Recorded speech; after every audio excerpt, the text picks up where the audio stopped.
Hello friends, welcome back to our channel Mums Daily. ഇന്ന് ഞാനൊരു നാടൻ റെസിപ്പി ആയിട്ടാണ് വന്നിരിക്കുന്നത്. എന്നോട് ഒത്തിരി പേര് ചോദിച്ചായിരുന്നു കുറച്ച് വെജിറ്റബിൾ അല്ലെങ്കിൽ വെജിറ്റേറിയൻ ആയിട്ടുള്ള റെസിപ്പീസൊക്കെ ഒന്ന് ഇടണേ, അല്ലെങ്കിൽ എപ്പോഴും ഇതുപോലെ സ്നാക്കും കാര്യങ്ങളൊക്കെയാണല്ലോ ഇടുന്നത്. ബ്രേക്ക്ഫാസ്റ്റ് റെസിപ്പിക്കാണ് ഞാൻ അധികം ചെയ്യാറ്. അപ്പോൾ ഇന്ന് ഒത്തിരി ആൾക്കാരുടെ റിക്വസ്റ്റ് പ്രമാണിച്ച് ഞാനൊന്നൊരു എൻ്റെ സ്റ്റൈലിലുള്ള ഒരു അവിയലാണ് ഉണ്ടാക്കുന്നത്. അപ്പോൾ ഈ അവിയൽ ഉണ്ടാക്കാനായിട്ട് ഒരുപാട് കഷ്ണങ്ങളൊന്നും വേണ്ട, പച്ചക്കറികളൊന്നും വേണ്ട. ഉള്ള സാധനങ്ങൾ നമ്മുടെ വീട്ടിൽ ഇപ്പോൾ എപ്പോഴും അങ്ങനെ പച്ചക്കറികൾ ഉണ്ടാവണമെന്നില്ലല്ലോ. അപ്പോൾ നമ്മുടെ വീട്ടിൽ ഉള്ള പച്ചക്കറികൾ വെച്ചിട്ട് നമുക്കൊരു സൂപ്പറായിട്ടുള്ളൊരു അവിയൽ ഉണ്ടാക്കാൻ പറ്റും. അതെങ്ങനെ ഉണ്ടാക്കാമെന്നൊന്ന് കണ്ടു നോക്കാം. അപ്പോൾ ഇതാ ഞാൻ എൻ്റെ വീട്ടിലുണ്ടായിട്ടുള്ള അല്ലെങ്കിൽ വീട്ടിലുള്ള കുറച്ച് കഷ്ണങ്ങളൊക്കെ എടുത്തിട്ടുണ്ട്. അപ്പോൾ ആദ്യം ഞാൻ ഒരു മുരിങ്ങയൊക്കെ എടുത്തിട്ടുണ്ട്. പിന്നെ എടുത്തിട്ടുള്ളത് കായാണ്, ഒരു പകുതി കായ, പച്ചക്കായ ഞാൻ നന്നായിട്ട് നീളനെ മുറിച്ചത് എടുത്തിട്ടുണ്ട്. പിന്നെ ഒരു ഉരുളൻകിഴങ്ങാണ് എടുത്തിരിക്കുന്നത്, അതും ഇതുപോലെ നീളനെ മുറിച്ചിട്ടുണ്ട്. പിന്നെ ക്യാരറ്റ് എടുത്തിട്ടുണ്ട്, അതും നീളനെ മുറിച്ചിട്ടുണ്ട്. കണ്ടോ, വളരെ തിന്നായിട്ടാണ് മുറിച്ചിരിക്കുന്നത്. പിന്നെ എടുത്തിരിക്കുന്നത് ബീൻസാണ്, അതും അത് ചെരിച്ചിട്ടാണ് ഞാൻ കട്ട് ചെയ്തിട്ടുള്ളത്. പിന്നെ എടുത്തിട്ടുള്ളത് തക്കാളിയാണ്. എനിക്ക് തോന്നുന്നു തക്കാളിയൊന്നും അധികം ആരും ചേർക്കാറില്ല ഈ ഒരു അവിയലിൽ, പക്ഷെ ഞാനിപ്പോഴും ഒരു തക്കാളി ഞാൻ ചേർക്കാറുണ്ട് കേട്ടോ. അപ്പോൾ തക്കാളി ചേർക്കുമ്പോൾ വളരെ കനം കുറച്ച് അരിയാൻ നോക്കുക. പിന്നെ എടുത്തിട്ടുള്ളത് പച്ചമുളകാണ്. പച്ചമുളക് ഞാൻ മൊത്തം 4 പച്ചമുളകാണ് എടുക്കുന്നത്. അതിലൊരു 3 എണ്ണം ഞാൻ ഇതിനകത്തോട്ടൊന്ന് കീറിയിട്ടിട്ടുണ്ട്. ബാക്കി ഒന്ന് ഞാൻ ചതച്ചിട്ട് നമ്മൾ അതിൻ്റെ ഒരു അരപ്പ് തയ്യാറാക്കുമല്ലോ, അതിനകത്താണ് ഇടുന്നത്. അപ്പോൾ ഇത്രയും പച്ചക്കറികളാണ് എടുത്തിരിക്കുന്നത്. പക്ഷേ സാധാരണ എല്ലാവരും കൈപ്പക്കായ ഇടും, അതായത് പാവയ്ക്കൊക്കെ ഇടും, ചേന ഇടും. അപ്പോൾ അല്ലെങ്കിൽ കോവയ്ക്ക ഇടും. ഞാൻ അതൊന്നും ചെയ്യുന്നില്ല കേട്ടോ. അപ്പോൾ ഇന്ന് ഞാൻ ഈ ഒരു ഉള്ളി കാണിക്കാൻ ഒരു കാരണമുണ്ട്. നമ്മുടെ വീടിൻ്റെ തൊട്ടപ്പുറത്തുള്ള ഒരു സായിപ്പ്, പുള്ളിക്കാരൻ നമ്മളായിട്ട് ഭയങ്കര ക്ലോസ് ആണ്. അപ്പോൾ പുള്ളിക്കാരൻ്റെ വീട്ടിൽ കൃഷിയൊക്കെ ഉണ്ട്. അപ്പോൾ സാധാരണ നമുക്കങ്ങനെ ഓരോന്നൊക്കെ കൊണ്ടു തരാറുണ്ട്. അപ്പോൾ ഇന്ന് രാവിലെ കൊണ്ടു തന്നിട്ടുള്ളതാണ് ഈ ഒരു കെട്ട് ഉള്ളി. അത് പുള്ളിക്കാരൻ്റെ വീട്ടിലുണ്ടായതാണെന്നാണ് പറഞ്ഞത്. അപ്പോൾ ഇവർക്ക് തന്നെ ഒരു സ്ഥലമുണ്ട്. അപ്പോൾ ആ സ്ഥലത്ത് പുള്ളിക്കാരൻ നട്ടുപിടിപ്പിച്ചിട്ടുള്ള ഉള്ളിയാണ്, നല്ല നാടൻ ഉള്ളിയാണ്. അപ്പോൾ ഇതിൽ നിന്ന് എടുക്കുന്ന ഉള്ളിയാണ് ഞാൻ ഇന്നത്തെ അവിയലിന് ഉപയോഗിക്കുന്നത്. അതുകൊണ്ട് തന്നെ എക്സ്ട്രാ ടേസ്റ്റുമാണ് കേട്ടോ. നമ്മുടെ വീട്ടിൽ തന്നെ വിഷമൊന്നും ഇല്ലാത്ത ഉള്ളിയൊക്കെ ഉണ്ടാക്കുമ്പോഴത്തേക്കും അതിനൊരു സ്വാദ് കൂടുതലല്ലേ. അപ്പോൾ ശരി, അപ്പോൾ നമുക്ക് ഇത് ഇനി എങ്ങനെയാണ് ഉണ്ടാക്കാൻ നോക്കാം.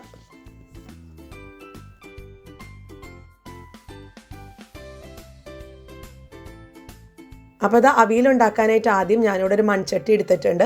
അതിനകത്തോട്ട് വെളിച്ചെണ്ണ, ഒരു 2 ടേബിൾ സ്പൂണോളമുള്ള വെളിച്ചെണ്ണയാണ് എടുത്തിരിക്കുന്നത്. എപ്പോഴും ഈ നാടൻ വിഭവങ്ങളൊക്കെ ഉണ്ടാക്കുമ്പോൾ വെളിച്ചെണ്ണയിൽ തന്നെ ഉണ്ടാക്കാൻ നോക്കുക കേട്ടോ. അപ്പോൾ ഇനി ഞാൻ ഇതിനകത്തോട്ട് നമ്മൾ അരിഞ്ഞു വെച്ചിരിക്കുന്ന പച്ചക്കറികൾ ഞാൻ എല്ലാം കൂടെ ഒരുമിച്ചാണ് ഇടുന്നത്. നമ്മൾ ഇപ്പോൾ ചിലവർ പറയുന്നത് കേൾക്കാം, പലതിന് പല വേവാണെന്നൊക്കെ. പക്ഷെ ഞാൻ എല്ലാം കൂടെ ഒരുമിച്ച് ഈ വെളിച്ചെണ്ണയിലോട്ടും ഇടും. ഇതിനകത്ത് വെള്ളമൊന്നും ഒഴിക്കുന്നില്ല നമ്മൾ.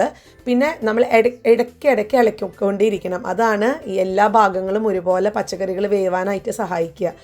ഇനി പച്ചക്കറികൾ ഇട്ടതിന് ശേഷം ഞാനൊരു 1/2 ടീസ്പൂണോളമുള്ള മഞ്ഞൾപ്പൊടിയും ആവശ്യത്തിനുള്ള ഉപ്പും ഇട്ടിട്ടുണ്ട്. ഇനി നമുക്ക് ഈ വെളിച്ചെണ്ണയും ഈ പച്ചക്കറികളും ഒക്കെ നല്ലതുപോലെ ഒന്ന് മിക്സ് ചെയ്ത് കൊടുക്കാം. ഈ മിക്സിങ്ങിലാണ് കാര്യം ഇരിക്കുന്നത്. പിന്നെ ഈ പറഞ്ഞ പോലെ എപ്പോഴും ഈ മിക്സൊക്കെ ചെയ്യുന്ന സമയത്ത് ലോ ഫ്ലെയിമിൽ ഇടാൻ നോക്കുക. ഇപ്പം ഞാൻ എൻ്റെ എന്താ പറയുക, ഒത്തിരി പേര് എന്നോട് ചോദിച്ചിട്ടുണ്ട് ഈ ഇപ്പോഴും, അല്ലെങ്കിൽ ഞാൻ പറഞ്ഞ് വർത്തമാനമൊക്കെ മറ്റുള്ളവർ പറയുന്നത് കേട്ടിട്ടുണ്ട്, അവിയലൊക്കെ ഉണ്ടാക്കുമ്പോൾ ഇപ്പോഴും ഒരു സദ്യ സ്റ്റൈലിലുള്ള ഒരു അവിയലിൻ്റെ ഒരു രുചിയൊന്നും നമ്മുടെ വീട്ടിൽ വെക്കുമ്പോൾ അങ്ങനെ കിട്ടാറില്ല. സദ്യക്ക് പോകുമ്പോഴാണ് നല്ല അവിയൽ എന്നൊക്കെ കേട്ടിട്ടുണ്ട്. അപ്പം അങ്ങനെയൊന്നുമില്ല. നമ്മുടെ വീട്ടിൽ വളരെ കുറച്ച് ഇൻഗ്രീഡിയൻസ് ഉണ്ടെന്നുണ്ടെങ്കിൽ നമുക്കിത് ഉണ്ടാക്കിയെടുക്കാൻ പറ്റും. അപ്പോൾ ഇതിന് കുറച്ച് കാര്യങ്ങളൊക്കെ അത്യാവശ്യമാണ്. ഇപ്പോൾ കറിവേപ്പില, ഇപ്പോൾ ഞാൻ കറിവേപ്പിലയാണ് ചേർത്ത് കൊടുത്തിട്ടുള്ളത്. കറിവേപ്പില, അതുപോലെ വെളിച്ചെണ്ണ, നല്ല ഫ്രഷായിട്ട് ചെരുകിയ തേങ്ങ, ജീരകം, ഉള്ളി, ചെറിയുള്ളി. അപ്പോൾ ഇതൊക്കെയാണ് ഇതിൻ്റെ മെയിനായിട്ടുള്ള ഇൻഗ്രീഡിയൻ്റ് എന്ന് പറയുന്നത് കേട്ടോ. അപ്പോൾ ഞാൻ ഒരു ലോ ഫ്ലെയിമിൽ വെച്ച് നന്നായിട്ട് ഇളക്കി കൊടുത്തിട്ടുണ്ട്. വീണ്ടും ഞാൻ ലോ ഫ്ലെയിം ഈ പച്ചക്കറികളൊക്കെ വെന്ത് വരുന്നത് വരെ തന്നെ ഞാൻ ലോ ഫ്ലെയിമിൽ തന്നെയാണ് ഇത് ഉണ്ടാക്കിയെടുക്കുന്നത്. അപ്പം എന്നാലാണ് പച്ചക്കറികളിലൊക്കെ നന്നായിട്ട് ആവിയൊക്കെ കയറി നല്ല എന്താ പറയുക, നല്ല ഒരുപോലെ തന്നെ വെന്ത് കിട്ടത്തുള്ളൂ. ഇനി ഇതിനകത്തോട്ട് നമ്മൾ വെള്ളം കുറേ ഒഴിച്ചു കൊടുക്കുകയല്ല ചെയ്യുന്നത്. ഇനിയിപ്പോൾ നിങ്ങളുടെ ചട്ടി എടുക്കുമ്പം അത് ഇച്ചിരി ഡ്രൈ ആയിട്ടാണ് തോന്നുന്നത് എന്നുണ്ടെങ്കിൽ അത് ഞാനിപ്പോൾ ചെയ്ത പോലെ അല്പം വെള്ളം നമ്മുടെ കയ്യിൽ ഒഴിച്ചിട്ട് ഒന്ന് തളിച്ചു കൊടുത്താൽ മതി. ഒത്തിരി വെള്ളം ഒഴിക്കുമ്പോൾ നമുക്ക് ചിലപ്പം വെള്ളം കൂടിപ്പോവാൻ സാധ്യതയുണ്ട്. അപ്പോൾ ഞാൻ അവിടെ വെച്ചിട്ടുണ്ട്. അത് പതുക്കെ ഒന്ന് പച്ചക്കറികളൊക്കെ വെന്ത് വരട്ടെ.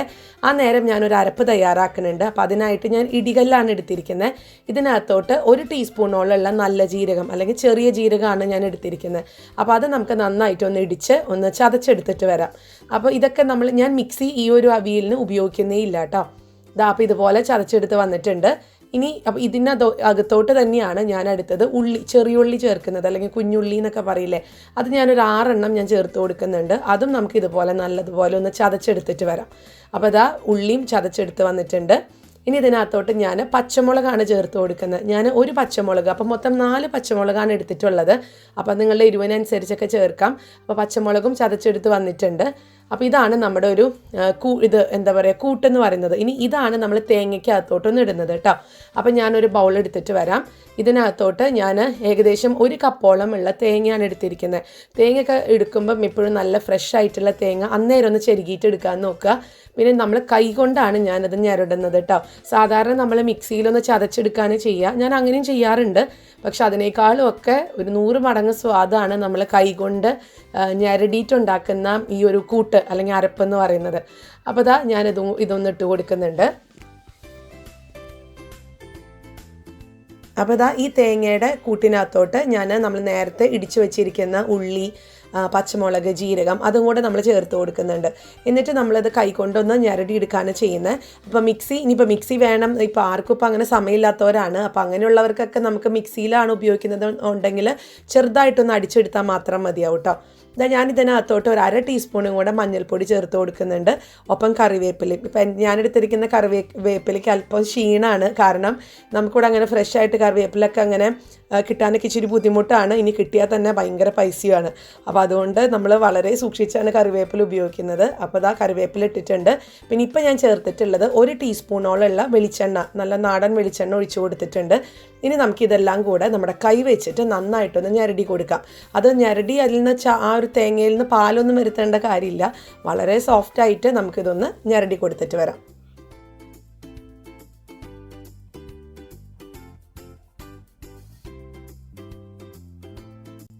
ഇതാ നമ്മുടെ അരപ്പ് ഇവിടെ റെഡിയാണ്. അപ്പോൾ ഇതൊന്ന് മാറ്റി വെച്ചിട്ടുണ്ട്. നമുക്കിനി എന്തായി നമ്മുടെ പച്ചക്കറികളിൽ നിന്ന് നോക്കാം. അപ്പോൾ ഞാൻ നോക്കി കഴിഞ്ഞപ്പോഴത്തേക്കും പച്ചക്കറികൾ അല്പം കൂടെ വേവാനുണ്ട്. പിന്നെ ഈ പച്ചക്കറികളുടെ വേവൊക്കെ ഓരോരുത്തർക്കും ഓരോ ഇഷ്ടമാണ്. ഇപ്പോൾ എനിക്ക് അല്പം കുറച്ചൊന്ന് കടിക്കാൻ രീതിയിൽ പച്ചക്കറികൾ കിട്ടുന്നതാണ് എനിക്കിഷ്ടം. പക്ഷേ വീട്ടിലുള്ള മറ്റുള്ളവർക്ക് ഇഷ്ടം നന്നായി ഉടഞ്ഞിങ്ങനെ വരുന്നതാണ്. അപ്പോൾ അതൊക്കെ ഓരോരുത്തരുടെ ഇഷ്ടത്തിനനുസരിച്ച് നമുക്ക് ചെയ്യാം കേട്ടോ. അപ്പോൾ കൂടുതൽ വേവിക്കണമെന്നുള്ളവർക്ക് കുറച്ച് അല്പം കൂടെ വെള്ളം തളിച്ച് വേവിക്കാം. അല്ലാത്തവർക്ക് ഈ ഒരു സമയത്ത് അരപ്പ് ചേർത്ത് കൊടുക്കാം. ഞാൻ എന്തായാലും അല്പം കൂടെ നേരം കുറച്ചും കൂടെ വെള്ളം തളിച്ച് ഒരു 3 മിനിറ്റും കൂടെ ഞാൻ നന്നായിട്ടൊന്ന് വേവിച്ചെടുക്കുന്നുണ്ട്. അപ്പോൾ ഇതാ ഇവിടെ ഒരു 3 മിനിറ്റ് കഴിഞ്ഞു. നന്നായിട്ട് തന്നെ ഞങ്ങളുടെ ഒരു രീതിക്ക് തന്നെ ഇത് വെന്തിട്ടൊക്കെ വന്നിട്ടുണ്ട്. ഇനി ഈ ഒരു സമയത്ത് നമ്മൾ ഞെരടി വെച്ചിരിക്കുന്ന തേങ്ങയുടെ ആ ഒരു കൂട്ട് നമുക്കിതിൻ്റെ മേലിട്ട് കൊടുക്കാം. മേലിട്ട് കൊടുത്തിട്ട് ഒരു കാരണവശാലും അതിപ്പോൾ മിക്സ് ചെയ്യരുത്. നമുക്കതൊന്ന് ഇതിൻ്റെ മേലെ കിടന്ന് നമ്മളൊരു മൂടിക വെച്ച് നമ്മൾ മൂടി വെക്കുകയാണ് ചെയ്യുന്നത്. അപ്പോൾ ആ ഒരു ആവിയിലാണ് അതിൻ്റെ ഒരു രുചിയും ആ സത്തും ഒക്കെ നമ്മുടെ ആവിയിലുള്ള കഷ്ണങ്ങളിലോട്ടൊക്കെ ഇറങ്ങുന്നത്. അപ്പോൾ അതുകൊണ്ട് ഞാനിപ്പോൾ ഇളക്കി അത് കൊളാക്കുന്നില്ല. ഞാനിപ്പോൾ ഇതൊന്ന് മൂടി വെച്ചിട്ട് ഒരു 3 മിനിറ്റും കൂടെ നമുക്കൊരു തീരെ ലോ ഫ്ലെയിമിൽ ഇട്ടിട്ട് നമുക്കൊന്ന് വെയിറ്റ് ചെയ്യാം.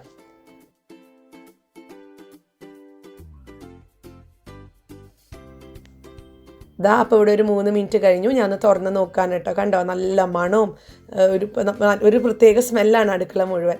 അപ്പോൾ ഇനി ഞാനൊന്ന് പതുക്കെ ഒന്ന് മിക്സ് ചെയ്ത് കൊടുക്കുകയാണ്. അപ്പോൾ വളരെ പതുക്കെ മിക്സ് ചെയ്യുക. പച്ചക്കറികളൊന്നും ഉടയാതിരിക്കാൻ ശ്രദ്ധിക്കുക. അപ്പോൾ ഞാനൊന്ന് മിക്സ് ചെയ്തെടുത്തിട്ട് വരാം.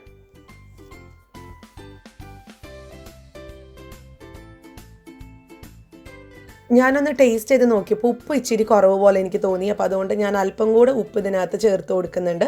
എന്നിട്ടൊന്നും കൂടെ ഒന്ന് മിക്സ് ചെയ്യുന്നുണ്ട്. ഇനി നമുക്കിതിനകത്തോട്ട് പുളിക്കായിട്ട് ഞാനിവിടെ തൈരാണ് ചേർത്തിരിക്കുന്നത്. അപ്പോൾ തൈരൊക്കെ നമ്മുടെ ഇഷ്ടത്തിന് ചേർക്കുക. അപ്പോൾ ഞാനിവിടെ എടുത്തിരിക്കുന്ന തൈരിന് വലിയ പുളിയൊന്നും ഇല്ലാത്തതുകൊണ്ട് ഞാനൊരു 3.5 ടേബിൾ സ്പൂണാണ് ചേർക്കുന്നത്. ഇപ്പോൾ നിങ്ങളുടെ കയ്യിലുള്ള തൈരിന് പുളി ഉണ്ടെന്നുണ്ടെങ്കിൽ 1-2 ടേബിൾ സ്പൂൺ ആ പുളിക്ക് അനുസരിച്ച് ചേർത്താൽ മതിയാവും. അപ്പോൾ ഇനി നമുക്കിത് നന്നായിട്ടൊന്ന് മിക്സ് ചെയ്ത് കൊടുക്കാം. വളരെ ലോ ഫ്ലെയിമിലിട്ടിട്ട് വേണം അത് മിക്സ് ചെയ്യാനായിട്ട് കേട്ടോ. മിക്സ് ചെയ്ത് ഉടനെ തന്നെ നമുക്ക് ഫ്ലെയിം ഓഫാക്കും വേണം. എന്നിട്ട് നമുക്ക് മൂടി വെക്കുകയും ചെയ്യാം. അപ്പോൾ ഞാൻ നന്നായിട്ടൊന്ന് മിക്സ് ചെയ്തെടുത്ത് വരുന്നുണ്ട്. പിന്നെ ഈ തൈരിന് പകരം നിങ്ങൾക്ക് വാളൻപുളിയുടെ ചാറ്, വാളൻപുളി അല്പം വെള്ളത്തിലിട്ട് വെച്ചിട്ട് അതിൻ്റെ വെള്ളമാണെന്നുണ്ടെങ്കിലും ഒന്ന് തെളിച്ച് കൊടുത്തു കഴിഞ്ഞാൽ നമുക്ക് പുളി കിട്ടും. ഇനിയിപ്പോൾ ഈ വാളൻപുളിയും തൈരും വേണ്ടാന്നുണ്ടെങ്കിൽ നമുക്ക് തക്കാളി ആണെന്നുണ്ടെങ്കിലും ഇതിനകത്ത് ചേർത്ത് കൊടുക്കാം. തക്കാളിയുടെ എണ്ണം ഇച്ചിരി കൂട്ടണം എന്ന് മാത്രമേ ഉള്ളൂ കേട്ടോ. അപ്പോൾ അതാ ഇവിടെ അവിയൽ റെഡിയാണ്. നല്ല സദ്യ സ്റ്റൈലിലുള്ള നല്ല സ്വാദുള്ള അവിയലാണ്. ഇനി അവിയലിന് കഷ്ണങ്ങൾ കറക്റ്റ് അല്ല, അല്ലെങ്കിൽ എല്ലാം അവിയലിന് കഷ്ണങ്ങളില്ല എന്ന് ഓർത്ത് ആരും ഉണ്ടാക്കാതിരിക്കരുത്. ഞാനൊക്കെ ഈ ഒരു മെത്തേഡിൽ തന്നെ ക്യാരറ്റും ഉരുളൻകിഴങ്ങും വെച്ചിട്ട് മാത്രം അല്പം സവോളയും കൂടെ ഞാൻ ചേർക്കാറുണ്ട്. ഇത്രയും കാര്യങ്ങൾ വെച്ചിട്ട് മാത്രം ഞാൻ ഉണ്ടാക്കാറുണ്ട്. അതും നല്ല സ്വാദാണ്. അപ്പോൾ എല്ലാ കഷ്ണങ്ങളും വേണം എന്നൊന്നുമില്ല. അപ്പോൾ ഇതാ ഇനി ഇത് നമുക്കിതിൽ നിന്ന് അല്പം വെളിച്ചെണ്ണ കൂടെ ഒന്ന് മേലെ ഒന്ന് തൂവി കൊടുക്കാം. ഒരു 1/2 ടീസ്പൂണോളം ഉള്ള വെളിച്ചെണ്ണ ഒഴിച്ച് കൊടുക്കുന്നുണ്ട്. അതായി ഒരു നാടൻ വെളിച്ചെണ്ണയാണല്ലോ അതിൻ്റെ ഒരു സ്വാദെന്ന് പറയുന്നത്. പിന്നെ അവിയലൊക്കെ ഉണ്ടാക്കുമ്പോൾ എപ്പോഴും നല്ല മൺചട്ടിയിലൊക്കെ ഉണ്ടാക്കാൻ നോക്കുക. അപ്പോൾ നമ്മൾ ഉണ്ടാക്കുന്നത് തന്നെ ഡബിളാണ് അതിൻ്റെ സ്വാദ്. അപ്പോൾ എല്ലാവർക്കും ഈ ഒരു വീഡിയോ ഇഷ്ടപ്പെട്ടു എന്ന് ഞാൻ വിചാരിക്കുന്നു. ഇഷ്ടപ്പെട്ടിട്ടുണ്ടെങ്കിൽ ലൈക്ക് ചെയ്യാനും ഷെയർ ചെയ്യാനും കമൻറ്റ് ചെയ്യാനും ഒന്നും മറക്കരുത്. അതോടൊപ്പം തന്നെ നമ്മുടെ ഈ ചാനൽ നിങ്ങൾ ആദ്യമായിട്ടാണ് കാണുന്നതെങ്കിൽ സബ്സ്ക്രൈബ് ചെയ്യാനും മറക്കരുത് കേട്ടോ. അപ്പോൾ അടുത്തൊരു വീഡിയോ ആയിട്ട് ഉടനെ കാണാം. അൻറ്റിൽ ദെൻ ബൈ.